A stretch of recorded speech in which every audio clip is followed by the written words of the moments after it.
You know, when you see a stock's price, have you ever just stopped and wondered, what does that number even mean? It's kind of like seeing a price tag on a car, but you have no idea what's under the hood. The price? That's just where the story begins. So, that leads us to the big mystery we're going to try and solve together in this explainer. What is a company truly worth? And how can you possibly figure that out for yourself? I mean, this is the fundamental question every single investor has to answer. So here's our game plan. We're going to grab our detective's toolkit. That's fundamental analysis and crack this case wide open. We'll start by cracking the company's code, then we'll read its financial story, pull out our magnifying glass to look at ratios, and finally, we'll make our verdict. All right, let's dive into part one, cracking a company's code. First things first, what exactly is fundamental analysis, and why does it matter so much? Look, at its core, fundamental analysis is the complete opposite of just chasing market hype or jumping on the latest trend.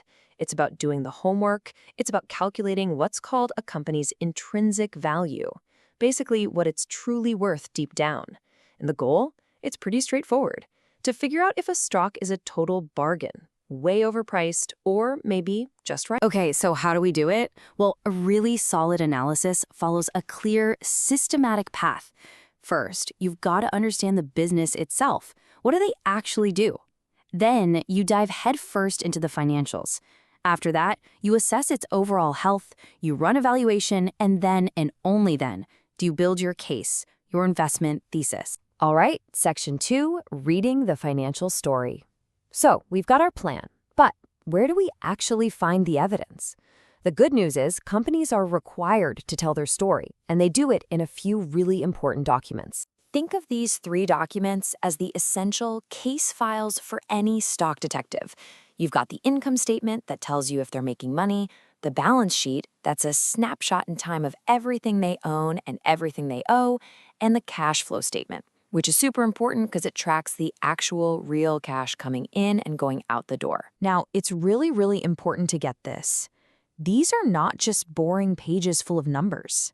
Seriously, they're chapters in a company's life story. They tell you its history, its wins, its losses, and give you huge clues about where it's headed.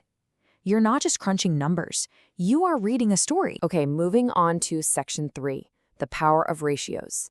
Now, just reading the statements is a great start, but to really find those hidden clues, the stuff that isn't obvious, we need to pull out our magnifying glass, and that's exactly what financial ratios are for.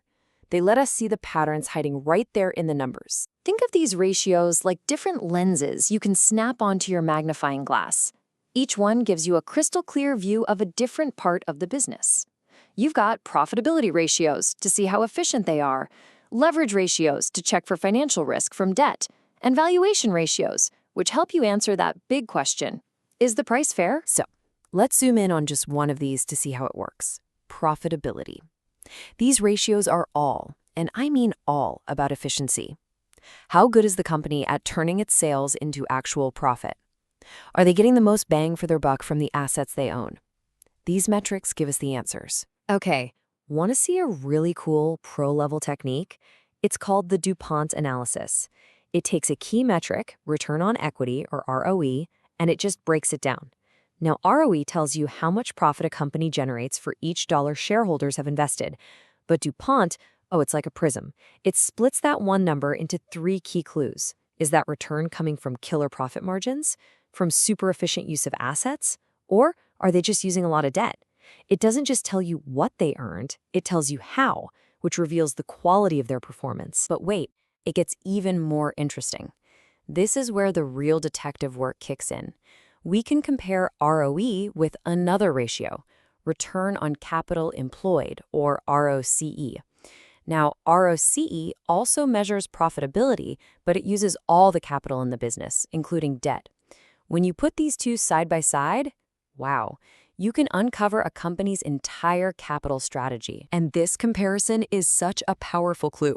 If ROE is higher than ROCE, that's a huge signal the company is using debt or leverage to boost shareholder returns.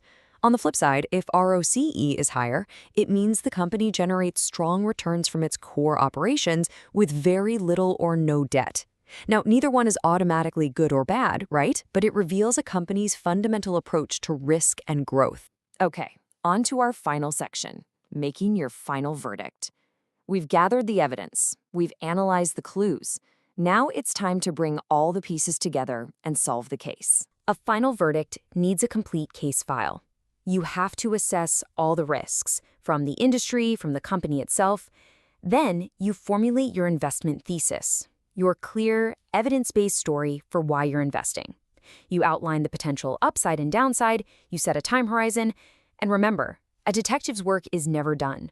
You have to continuously monitor for new evidence. And that brings us right back to where we started.